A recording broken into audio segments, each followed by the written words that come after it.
Okay, so when I was talking to my producer today about what I wanted to talk about on the show, and I told him I wanted to talk about inflation, he said, why?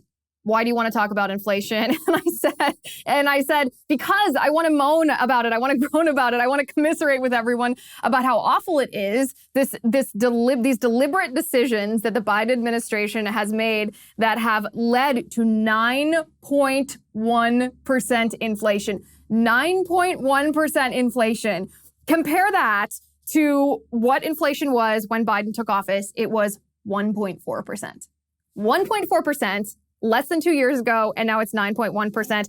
Just between June and May, so that 1 month stretch that these new numbers reflect, prices jumped 1.3%.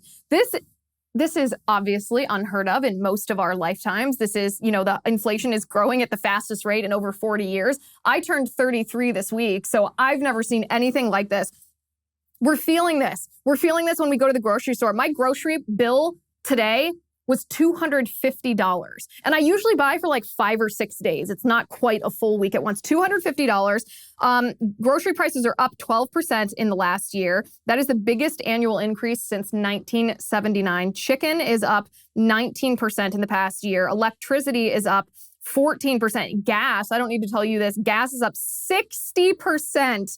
Oh, that hurts me at like this gut level. Rent is up 5.8%. That's year over year. So that's right now compared to this time last year. Just monthly, June prices compared to May prices, energy increased 7.5% between May and June.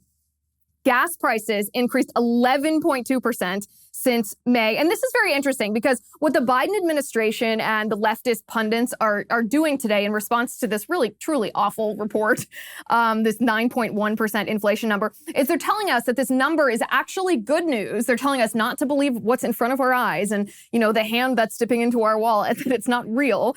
They're telling us that this is non-reflective of the past month because it lags behind. So this is measuring the difference between May and June. And they say, well, now we're halfway through July. And what we've seen since the month of July started, we've seen gas prices go down 40 cents a gallon. We've seen wages increase and blah, blah, blah, blah, blah.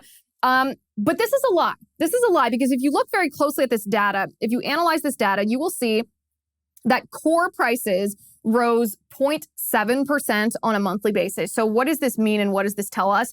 This is an indication that the underlying inflationary pressures, and that's just a fancy way of saying Biden continuing to print money and spend money, which devalues our currency, that is still an influence impacting inflation, that this is not just the residual effects of something that Biden did, but Biden has since stopped doing. And so we just have to wait out the consequences until they peter out. No, this is existing. It is still making an impact, and it is completely widespread. Real earnings from this year compared to this time last year have dropped over 3.5%. It's 3.6%. Now, the left, the Biden administration, these pundits will say, well, your paycheck is actually bigger. This is great. There's wage growth. And that's true on a very isolated, narrow analysis. If you're just looking at wages, sure, wages are higher than they were last year. But if you compare the amount that the percentage that wages have increased compared to the percentage of inflation increase, then wage growth lags significantly behind. 3.6% behind in the inflationary rate right now. So what I want to talk about today is, first of all, how awful this is. Second of all, how this is hurting everybody except the people who are causing it. Third, I want to talk about who is causing this. Obviously, the Biden administration. And I want to talk about the bigger picture here, how this is not an accident. This is a deliberate strategy, and how exactly this strategy works. How exactly this strategy works for the larger political agenda of the left. So let's dig into that. I'm Liz Wheeler. This is The Liz Wheeler Show.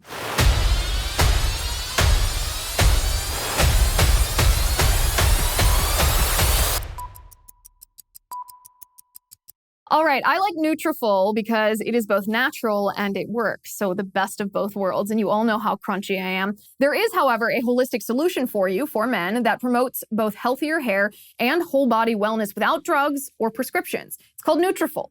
Nutrafol is clinically shown to improve hair growth, thickness, and visible scalp coverage without compromise.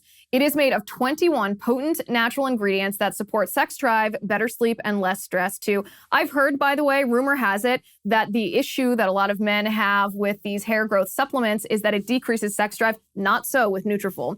In a clinical study, men showed progressive improvement in hair growth and thickness after 3 and 6 months. You can grow thicker, healthier hair, and you can support our show at the same time, win-win, by going to Nutrafol.com and entering my promo code Liz, L-I-Z, to save $15 off your first month's subscription. This is their best offer anywhere. It's available only to U.S. customers for a limited time. Plus, you will get free shipping on every order. Get $15 off at Nutrafol.com. It's spelled Nutrafol.com if you use my promo code Liz. Nutrafol.com, promo code Liz. Okay. So the Biden administration, we'll just answer probably the third or the fourth question that I posed. We'll answer that one first. This inflation is Biden's fault. This is not something arbitrary that happened. This is not simply the cycle, the financial cycle that happens. This is caused by too much spending and too much printing of money that we don't have.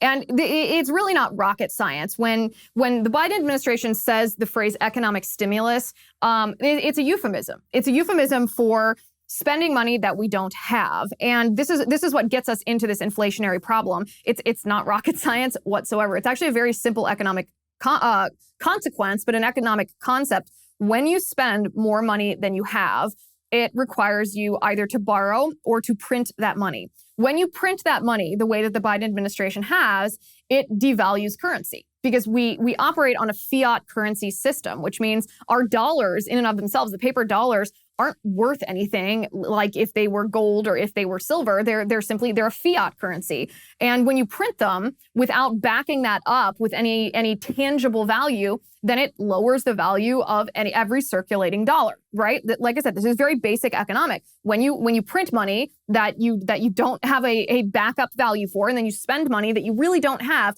it devalues the currency.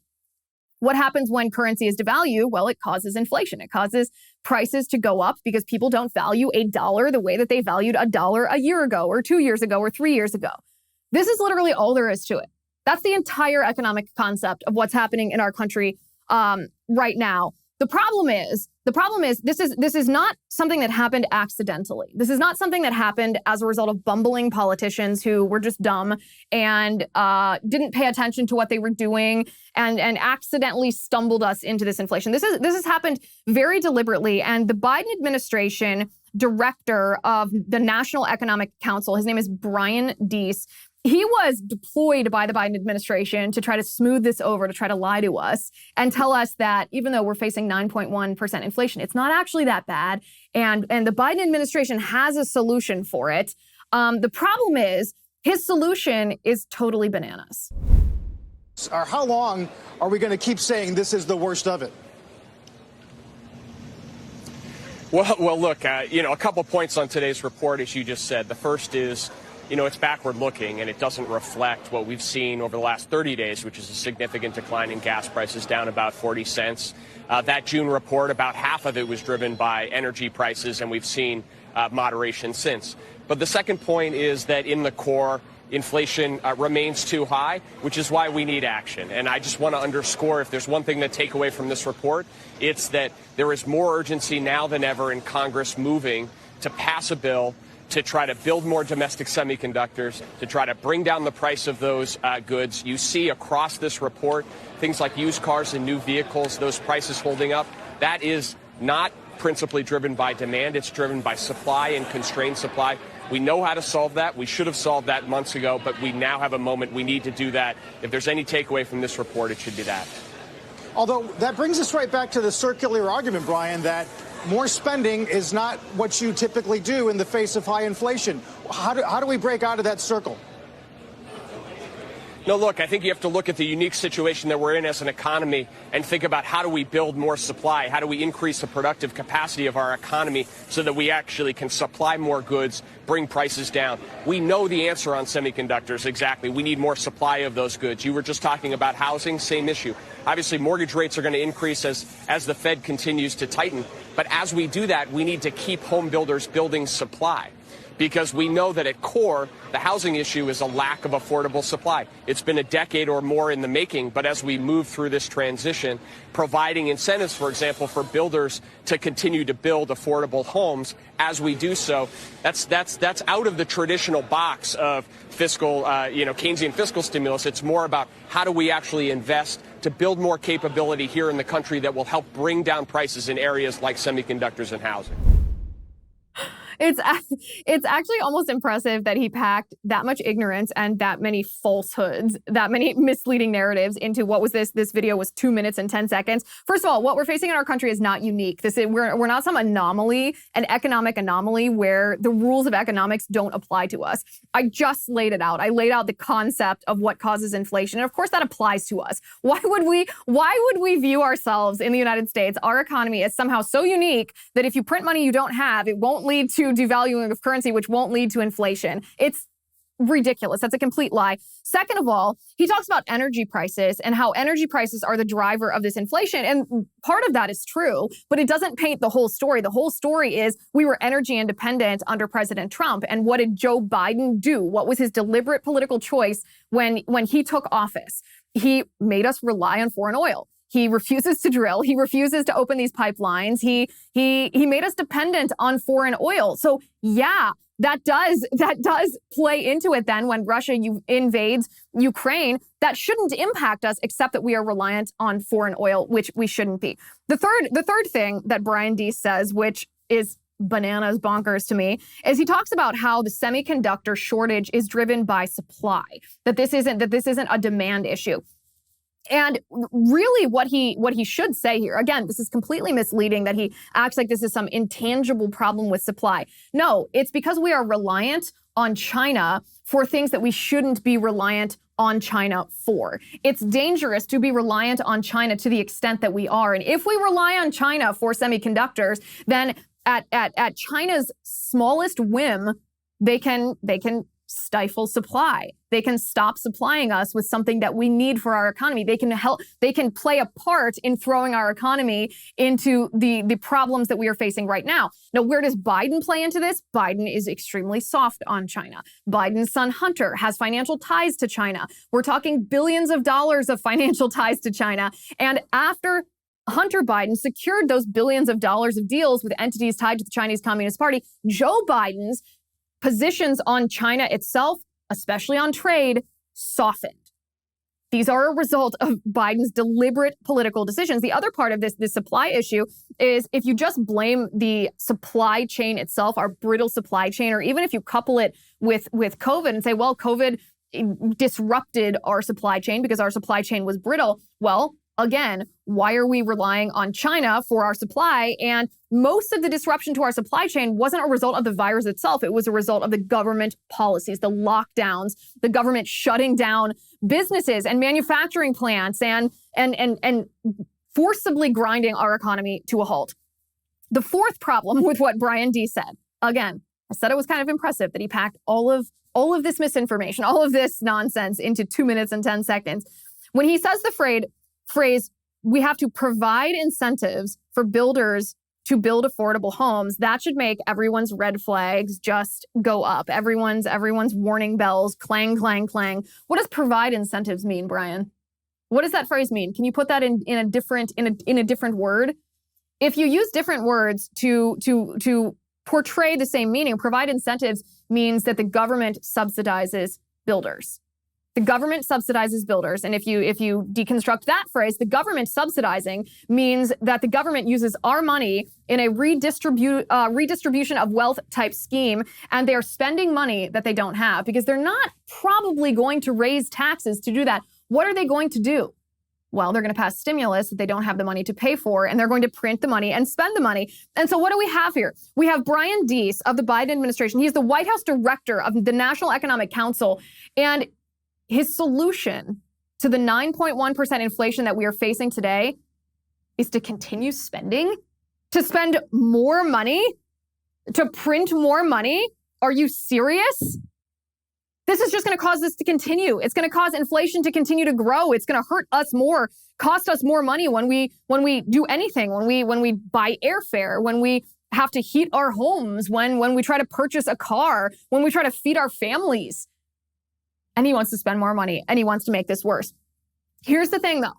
The people that are causing these problems, making these deliberate political decisions that result in inflation, they are untouched by inflation itself. They don't care because they are rich, they're wealthy, they're far removed from the struggles of everyday American people. That's why people like Paul Krugman could possibly tweet something so unfeeling as what he tweeted this morning.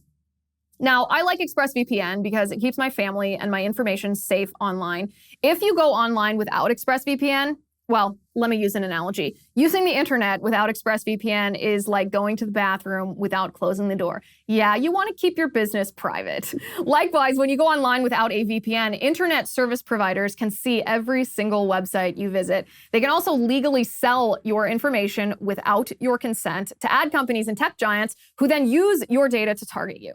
When you use ExpressVPN, internet service providers cannot see your online activity. Your identity is anonymized by a secure VPN server. Your data is also encrypted for maximum protection. It's easy to use, by the way. You just fire up the app, you click one button. It works on all of my devices, on my phone, on my laptop, even on my router, so that everyone who shares my Wi-Fi in my house can be protected. I like ExpressVPN because it keeps my family and our personal information safe when we are online. Secure your online activity today by visiting expressvpn.com/Liz. That's expressvpn.com/Liz. And you can get an extra 3 months free. That's expressvpn.com/Liz. You'll be glad you did. Okay, so Paul Krugman tweets, I almost laughed when I saw this tweet because I thought, how often do you and I sit here and talk about the difference between a hypocrite and an elitist? A hypocrite is maybe a politician or a person who breaks a rule, knowing that the rule applies to them, but they just think that they won't get caught. They think that they can get away with it. An elitist is a politician or someone with political influence who thinks that the rules that he or she creates applies only to you and doesn't even apply to them. So they have no qualms, no bones about violating these rules because they're untouched by the consequences of their own political actions. And Paul Krugman is maybe the epitome of an elitist here. This is what he tweeted this morning. The good news is that I don't think this matters much. Okay, so we're talking gas prices that are 60% higher than they were this time last year. It just doesn't matter. It just doesn't matter. Yeah, it doesn't matter to you. It doesn't matter to you and your wealthy friends and the elitists who are causing this problem. And he goes on to say, by the way, he goes on to repeat that talking point, the long-term rates that matter for the real economy, much more dependent on how high Fed funds eventually goes than on the precise path. He's basically regurgitating that same argument that even though this is a horrendous number, it's not as horrible as you, the sorry people, might think it is, because it's running behind, it lags behind. It's baloney. It's a ridiculous argument. But this is what I mean. These elitists aren't touched by this. That's why they're so dismissive. For the past year and a half since Biden took office, almost everyone associated with the Biden administration, everyone who works for him, everyone who surrounds him, all of his spokespeople have dismissed the fact, the economic concept, the reality that when you print money you don't have, when you spend money you don't have, it devalues your currency. When your currency is devalued, it causes inflation. They dismiss it time after time after time. This is a compilation of the Biden administration officials in the past year and how flippant they have been to what you and I suffer under inflation. I really doubt that we're going to see an inflationary cycle. Most economic analysts believe that it will have a temporary or transitory impact. The faster than expected increase in some of those prices is actually a good sign. The overwhelming consensus is going to pop up a little bit and then go back down. No one's talking about this great, This is something that will settle down. Transitory. And the data shows that most of the price increases we've seen were expected and are expected to be temporary. There's nobody suggesting there's unchecked inflation on the way. It's highly unlikely that's going to be long-term inflation that's going to get out of hand. I don't know anybody who's worried about inflation. Over the last couple of months, we actually saw it trended downward. President Biden's chief of staff, Ron Klain, enthusiastically retweeted An economist who had said in part most of the economic problems we're facing, inflation, supply chains, et cetera, are high-class problems. What is the Granholm plan to increase oil production in America? Oh my God, that is hilarious. Well, the number one thing that the president can do is help get COVID under control. That we know is the root cause of inflation. President Biden this afternoon saying he thinks we're at the peak of the crisis right now and that lower prices are on the way. The inflation has everything to do with the supply chain. Make no mistake, inflation is largely the fault of Putin. I'm going to do everything I can to minimize Putin's price hike here at home. If you want to get rid of inflation, the only way to do it is to undo a lot of the Trump tax cuts. I think ever since you've come into office, things are really looking up. You know, gas is up, rent is up, food is up, everything.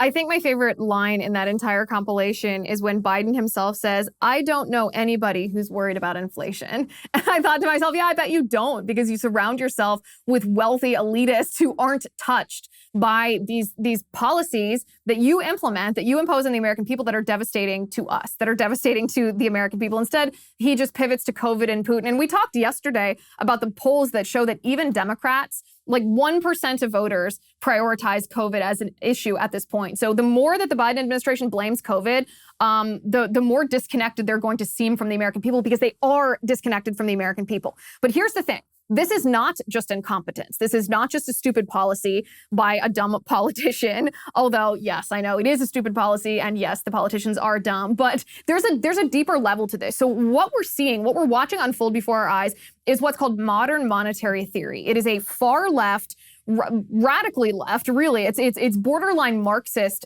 financial theory or monetary theory. And this is the exact playbook of modern monetary theory. They don't think that it matters how much money you spend or how much money you print. They think that debt and deficit is just a historical record of the spending of a government. There's no fiscal conservatism, no fiscal policy. I'm almost at a loss for words to describe how bananas this theory is, but they think that governments should print and spend money as much as they want and that there will be no economic consequences. And the reason for this, by the way, the Biden administration has advisors associated with his administration. He had advisors associated with his campaign, who were also associated with the Bernie Sanders campaign, who are some of the main proponents of modern monetary theory. But this theory says that governments should print and spend money to fund all of the programs, particularly the social programs that Congress won't otherwise tax people to appropriate the money for.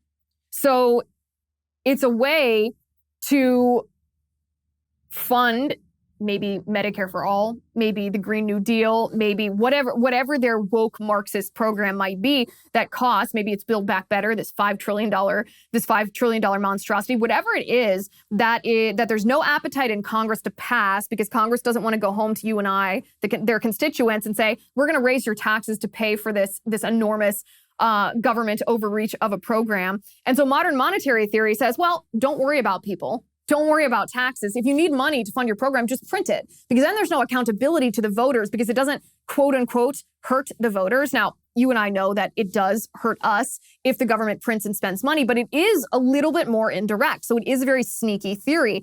And under modern monetary theory, now you might think, okay, this is going to lead to inflation. This would be untenable and unsustainable beyond a month or two. And that's true. But here's how modern monetary theory addresses that. They say when currency is devalued and inflation rises, at that point, the government uses taxes. They don't need taxes the same way that we do right now, meaning taxes are supposed to fund programs that Congress appropriates the money for. But when currency is devalued and inflation rises, then you increase taxes on people in order, not because the government needs the money, but in order to decrease demand so that people stop spending. And that decreased demand will lower prices. This is also one of the authoritarian aspects of modern monetary theory, is that taxes aren't necessary to fund any programs or even to fund the operation of the government. Taxes are only necessary as a tool of social control, meaning taxes can be used to punish certain people or certain behaviors, or to incentivize certain people or certain behaviors.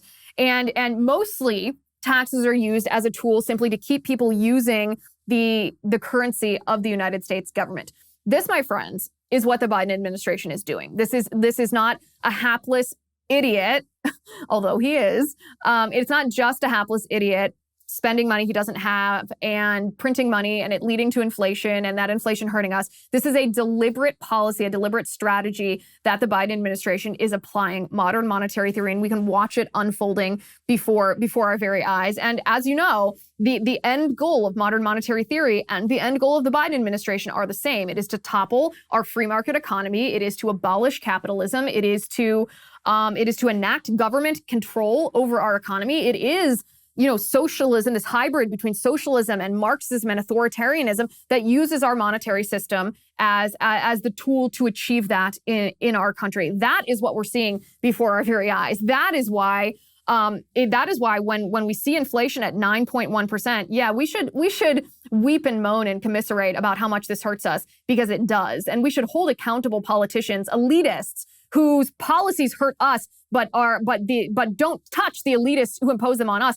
But we should also understand that beneath this is something even more sinister, even deeper. Beneath this is an assault on our very system of government, on the economy that underpins the entire structure of our country here. Now, by the way, if you have not already subscribed to my show, would you mind doing so? Would you go to Apple Podcasts, search The Liz Wheeler Show, hit subscribe, give us a 5-star rating and a glowing review. If you don't listen to Apple Podcasts, if you watch on YouTube, please subscribe to my YouTube channel and make sure that you signed up. Ring that bell for notifications, so every time we drop a new video, you are notified. It's extremely helpful to this show, not just something that I like. I do like seeing that you subscribe. It's also helpful to the show because it increases discoverability, so people who haven't otherwise found what we're doing here will find it because when you subscribe, it helps us climb up those charts, and that increases discoverability. So please head over to Apple Podcasts and subscribe. Please subscribe to my YouTube channel. I greatly appreciate it. John Bolton had the most hilarious kind of self-own. I'm not sure it's the own that he thought it was, but John Bolton was being interviewed on CNN by Jake Tapper. They were talking about the January 6th committee hearings. And Bolton, as you know, he was part of the Trump administration. Then he and Trump had a huge disagreement, and Bolton left the Trump administration. He published a book later that was extremely critical of Trump, even though he acted very buddy-buddy with Trump during the administration.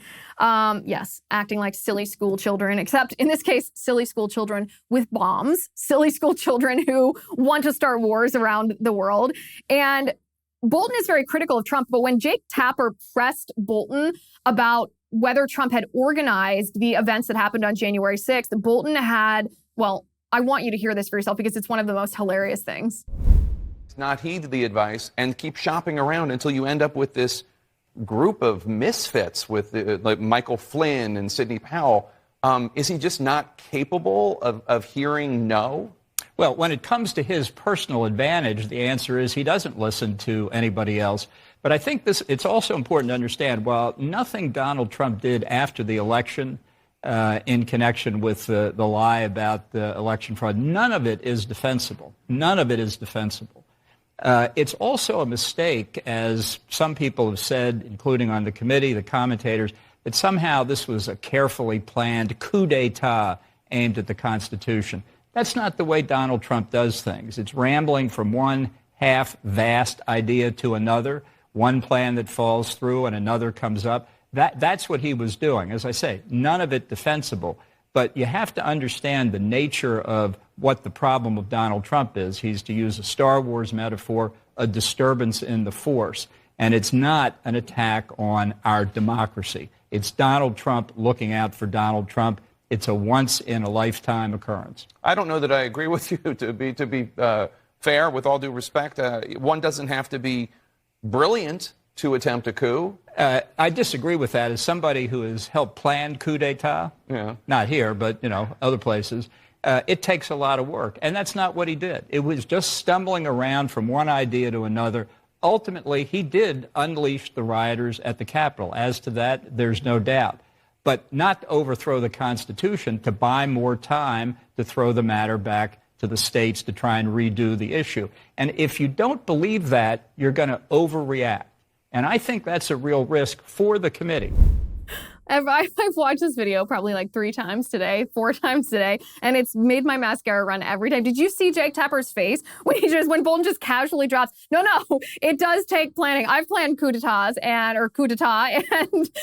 it takes a lot of planning. And Jake Tapper's face, I think, for once, is representative of all of our faces in this country. Just kind of like nonplussed, like, oh, you're just gonna casually drop this bombshell and just move along.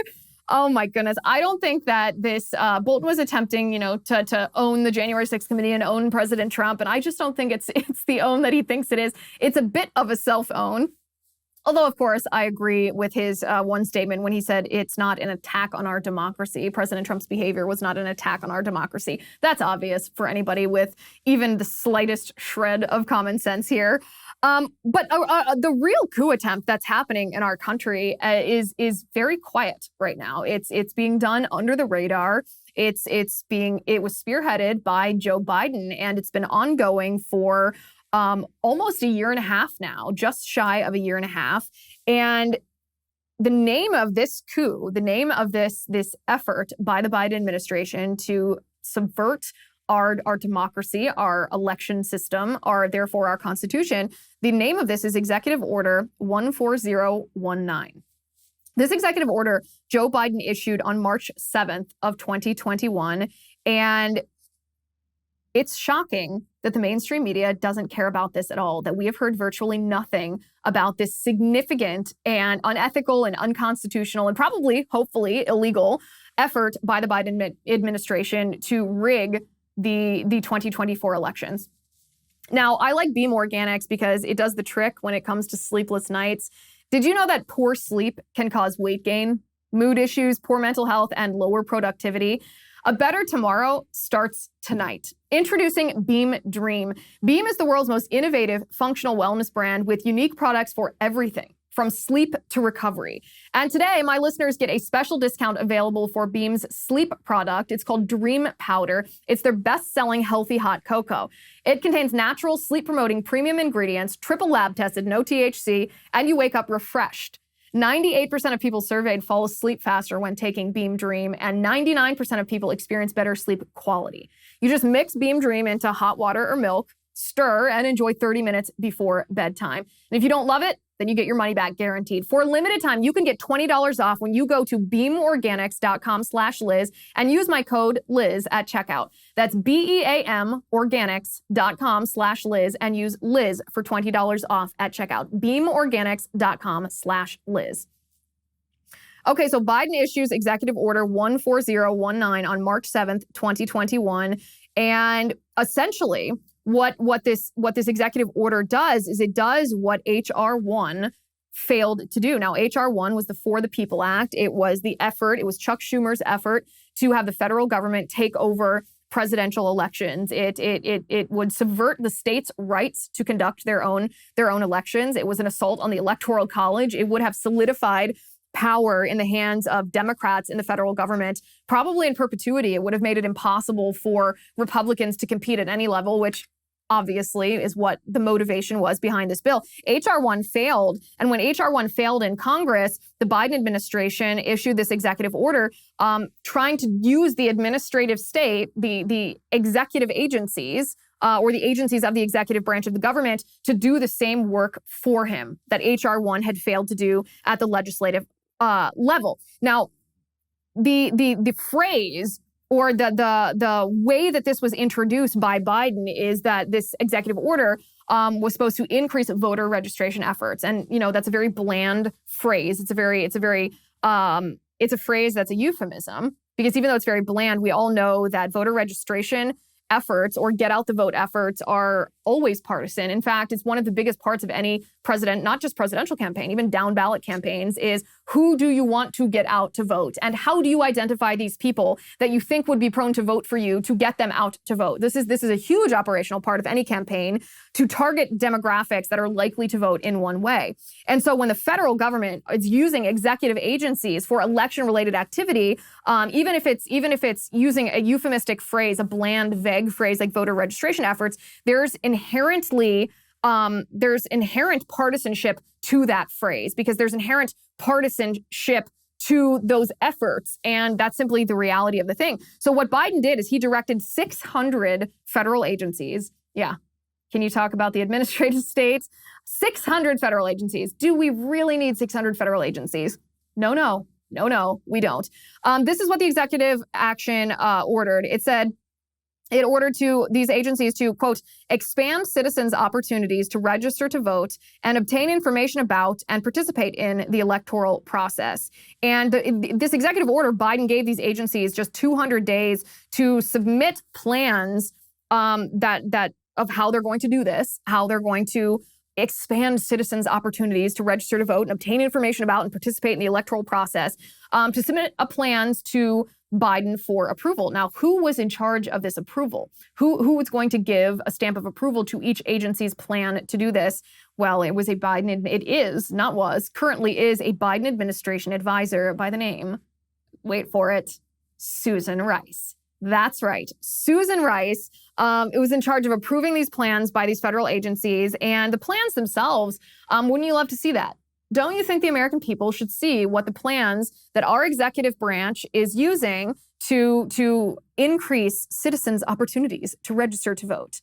Well, yes, we should see this. I desperately want to see this. But these plans that have been approved or not approved by Susan Rice have been kept secret. In fact, numerous Congress members have asked for details about these plans. Private groups have filed Freedom of Information Act requests to see these plans, and the Biden administration has given nothing. Not a word, not a document, not a plan, not any indication of what this is. And the problems here, the red flags or the vulnerabilities, the reason that it's pretty obvious that this is an effort by the Biden administration to rig the election in 2024 is because it would be so easy for these executive agencies to tie the federal benefits that they administer to the American people to election activity. And that's illegal. I mean, it's unethical, obviously, but it's also illegal. It's also unconstitutional for the federal government to take over state elections, which is what seems to be happening here. Congress has not granted any kind of authority for these agencies to do any such thing. And you'll remember the Hatch Act. Remember at the beginning of the Trump administration how the Democrats were constantly accusing Trump administration officials and advisors of violating the Hatch Act? And they were doing this obviously just for political purposes, not because they had any real concern that Trump administration officials were abusing their role. But the Hatch Act in and of itself, it bans federal government workers or bureaucrats, essentially swamp creatures, from election activities. If you are an employee of the federal branch of government, then you are not allowed to participate in activities. That's why there's always a separation between a presidential administration and a presidential campaign. And this has been the law for almost 100 years. And the reason it became law is because the Democrats once abused a federal program for partisan purposes. Just a little fun fact about the history of this bill or of this piece of legislation, this law. But the Biden administration, when they're directing these agencies to increase voter registration, these agencies are working with organizations outside the government, non-governmental organizations, third-party organizations. And so the natural question here would be, okay, well, who are they working for? And how do we verify that the organizations that they're working with are nonpartisan, that they're not radical leftist organizations? And the answer to that is we have no idea. We don't know who these organizations are. We don't know what standard Susan Rice, Ms. Benghazi, is using to determine whether or not these organizations have political motivations, and we have no idea how much taxpayer money is being used in this effort. This is the red flags here. I mean, the basket of red flags is overflowing. There's almost no way that this could be done without multiple violations of ethics, of our Constitution, and of statutes that are on our book here, and the people behind the scenes. So when Biden takes an action, we all know that he is the puppet here. He's being moved by a puppeteer. And one of the groups that is moving Biden is a Democratic group, a leftist group, I should say, called Demos. And this is a typical dark money leftist group. And they had issued a white paper about doing this exact thing, using federal agencies to impact election administration, we'll call it, around the nation. And Biden hired the former president of Demos and the former director of legal strategies at Demos to administer some of this executive order. So if you're thinking, oh, what a tangled web here, this is crazy stuff that's happening behind the scenes that we have no idea the details about. We have no idea if there are ethical violations. We have no idea if there are legal violations. We have no idea if there are constitutional violations.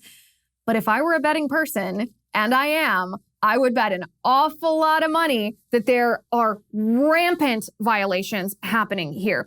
And we know this because there are several agencies that we actually can trace this. There are several agencies where we know a few of the details. The Department of Labor is one of them. So the Department of Labor had these centers called American Jobs Centers that were, as the name suggests, they helped connect people with jobs. There are over 2,000 of these centers in the United States that are not needed at this point. And they've been directed, the Department of Labor has been directed to transition these American Jobs Centers from job centers to centers for voter outreach.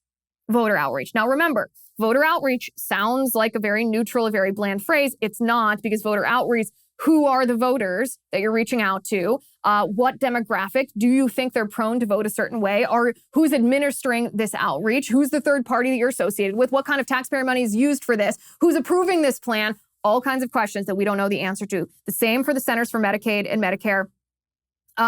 They're supposed to turn their community health centers into voter registration agencies. At HUD, they're using public housing authorities to advocate for voter registration. The Department of Education sent Dear Colleague letters to colleges and universities around our country, directing them to use federal work-study dollars for voter registration. This is just a couple of examples. This is just a couple out of many, many examples of executive agencies who have no authority to be involved in election activities, and to use taxpayer funding, whether it's funding because our funding pays these bureaucrats, or whether it's funding for these specific initiatives that have to be partisan, that are partisan, that might be illegal, are certainly unethical, may be constitutional. And the Democrats, the Biden administration, is hiding this from the American people. When our representatives in Congress are asking, hey, we see some red flags here and we don't trust you, so we want to verify that this is on the up and up, the Biden administration is refusing to show Congress even, let alone us, what they are doing and how they are doing this. They are using government power without authority to impact elections. This is subverting the Constitution. You want to talk about a real coup? This is a real coup when the Biden administration, again, harnesses the administrative state to bypass the will of the people and impose on us their political agenda, when they rig our processes so that our voices are drowned in their administrative state, and elitists and bureaucrats that are being directed by left-wing, far leftist groups, and the Biden administration are the ones who are actually directing the policy in our nation, impacting your life and my life. That, my friends, is the real coup that we are facing in this nation. Now, over on the Daily Locals, President Trump slammed Elon Musk on Truth Social. And why did he do this? The real reason that President Trump slammed Elon Musk, that is what we are talking about today. So join us, LizWheelerShow.com/locals. If you use my promo code ACCESS, then you can listen for free for the first month of your annual subscription. That's LizWheelerShow.com/locals. Thank you for watching today. Thank you for listening. I'm Liz Wheeler. This is The Liz Wheeler Show. The Liz Wheeler Show is produced by Jonathan Hay, executive producer Chad Abbott, director of photography Kevin McRoberts, editor Alejandro Figuerella, sound mixer Robin Fenderson, director of marketing Emily Wachler, production and talent coordinator Matt Toffler, and senior publicist Patricia Jackson. This has been a Soundfront production.